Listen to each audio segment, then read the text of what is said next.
Number 1. The F-15 has been sold to allies such as Israel and Japan, as well as other nations such as Saudi Arabia. It has been extremely successful, with no recorded losses in combat and a long and illustrious service record in the American and Israeli Air Forces in particular. Number 2.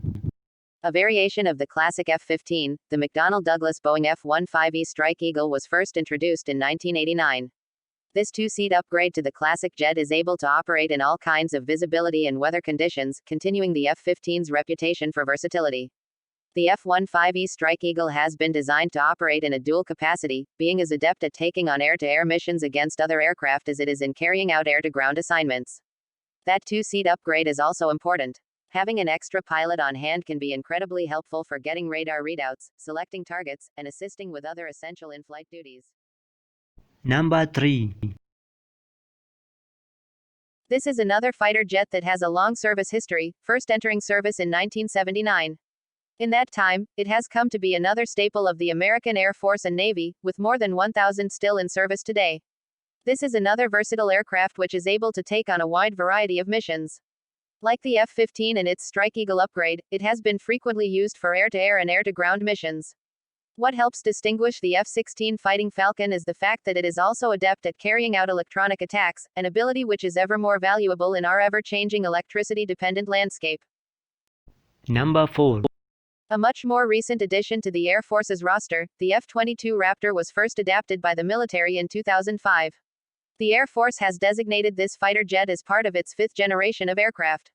One of the most distinguishable parts of this jet is the fact that it's able to maintain low visibility, hiding from other jets and giving it a distinct advantage over other aircraft. Production of the F-22 ceased in 2011, though it remains a vital part of the Air Force's roster. While there weren't as many built as the venerable F-15 and F-16 models, the F-22 still had a respectable 195 total craft produced. Number 5. This stealth fighter jet has had a long and sometimes troubled production history. During the course of its testing, it had significant problems, ranging from battery issues to difficulties in adverse weather conditions to issues with its stealth features. This resulted in lengthy production delays, to say nothing of the billions spent on correcting these issues. Thankfully, many of those issues have been sorted out, and the F-35 is finally starting to see service. The Israeli Air Force has placed a considerably large order for these new fighter jets, and were the first country to deploy them in action in Syria in May 2018. The U.S. used them in anti-ISIS strikes in 2019. Number 6. Now we switch from fighter jets used by the United States Air Force to those piloted by their brothers and sisters in arms in the Navy. The F-18 Hornet was first produced by McDonnell Douglas in the mid-70s, though Boeing has taken over production since the mid-90s. It is a craft which has seen extensive use in America's engagements in the Middle East over the past couple decades, playing key roles in the air offensives during the Gulf War and the Iraq War. Its longevity is due in large part to its versatility.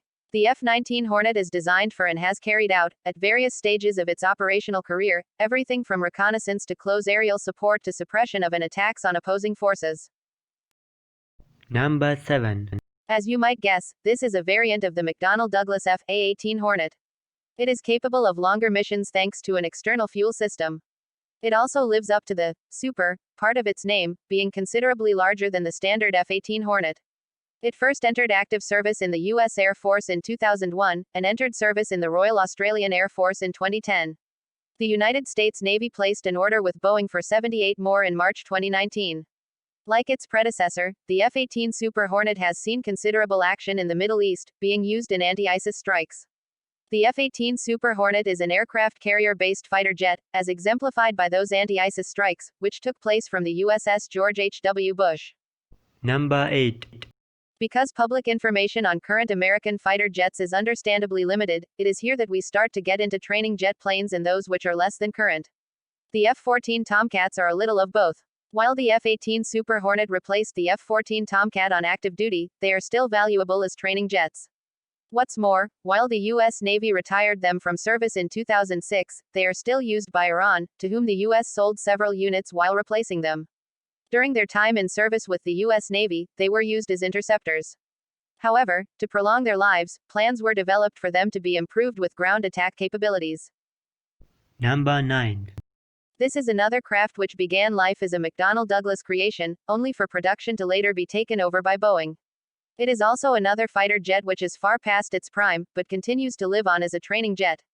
The T-45 Goshawk was introduced way back in 1991, and remains an active part of the U.S. Navy, albeit in a mainly training capacity. Like the F-18s, it was designed as an aircraft which could be used in conjunction with an aircraft carrier. Several variants have been produced over the fighter's lifespan. These have included the T-45A, which is a two-seat variant also used by the U.S. Marines, and the T-45C, an upgraded version with a glass cockpit and other augments, which currently serves as a model for T-45s still in service today. Number 10. As with the F-45 Goshawk, the Northrop F-5 is a jet trainer used to get new Navy pilots up to speed. It is a true blast from the past, being first flown in its original form way back in 1959. Needless to say, it has seen several modifications since then, with its Tiger II upgrade being the basis for the models still in service today. A, B, C, D, E, and F variants were also produced, with a couple thousand F-5s being made in total between them. Of those, around 500 remain in service as training jets. The fighter jets saw service during the Vietnam War. Some were captured during the fall of Saigon, after which point the Khmer Rouge were able to use a small number of them in occasional operations. Number 11. The Northrop F-5 left a lasting mark on the history of fighter jets within the Northrop Company, and the T-38 Talon is an extension of that. Like its predecessor, it served as a light jet which was then used for training missions.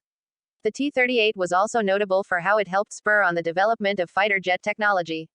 This is significant because of the lasting impact the F-5 family of fighter jets had on future jets. The F/A-18s owe something of their design to the F-5s and, by extension, the T-38. As a modification of the F-5, it remains one of the longest-serving jets in the U.S. Air Force, with its total service time stretching back 50 years. Pilots from other NATO nations take place in joint training sessions as well. Number 12. Here we have yet another jet which has found a long life in the U.S. Air Force by being used as a training model. The Raytheon T-1 Jayhawk is a twin-engine craft which is used by trainee pilots once they reach an advanced stage in their training. The first units were used back in 1992, with 180 being built. It is a military version of the commercial Beech 400A, and is capable of reaching speeds of up to 538 miles per hour. It is a medium-range craft, which only adds to its versatility as a training jet. That has not gone unnoticed, as it is used as a training craft by the U.S. Marines as well. Number 13. The Northrop YF-17 is a craft that never saw active service, but rather served as one of the prototypes which was so influential in helping Northrop develop the technology necessary to make the F-18 Hornet. Only two were ever produced. Northrop entered them in the U.S. Air Force's Lightweight Fighter Program, a competition for aircraft designers. They lost to the prototype for what would become the F-16. Even so, any progress is welcome, and the focus on lightweight and maneuverability which were present in this model spurred lasting design changes which helped make the F-18 a success. Number 14.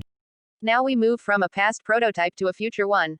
The Boeing F-7 Red Hawk TX is a twin-seat fighter jet which Boeing has built from scratch, independent of previous models. It is intended to be a more slender, sleek, next-gen fighter jet. As evidenced by the back half of this list, Boeing and Northrop are engaged in something of a rivalry when it comes to designing training and prototype fighter planes. With the latter getting a recent contract for bombers, Boeing could use the defense contract for this. There is still much work to be done on the model, with a release date scheduled for 2023. What the finished product looks like is sure to be a subject of conjecture and buzz in the coming years in aeronautical circles. Last one. As stated above with the F-16 Fighting Falcon, electronic warfare is becoming ever more important. That said, as with other F-16 models, the Fighting Falcon is on the older side for a fighter jet. A potential long-term replacement for it could be the Boeing EA-18G Growler. It, too, is designed to feature electronic warfare capabilities. The model first flew in 2006, was introduced into the U.S. Air Force in 2009, and remains in active service.